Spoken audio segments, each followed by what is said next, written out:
Баршаңызға қайырлы күн достар, менің YouTube арнама қош келдіңіздер. Қазіргі таңда хит болып жатқан корей ұлтының тағамын жасап көрейік.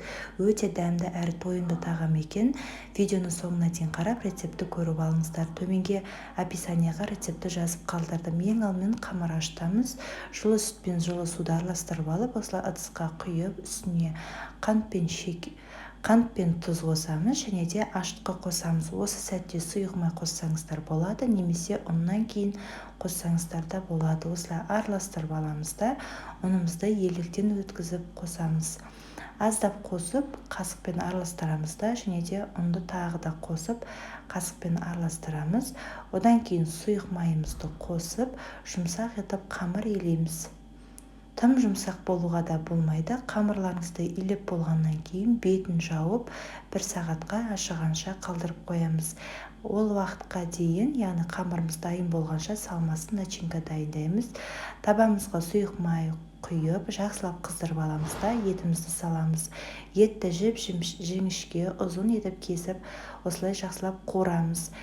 Одан кейін бір пиязымызды да турап, етпен жақсылап қуыратын боламыз.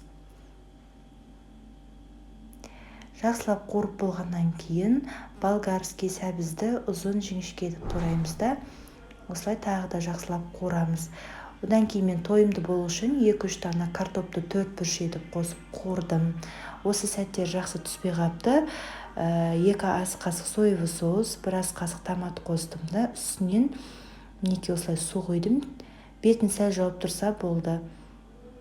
Қайнағаннан кейін астын жай қойып бұқтырып қоямыз. Дәміне қарай тұз, қара бұрыш, хмели, және де кептірілген чеснок приправасын қостым.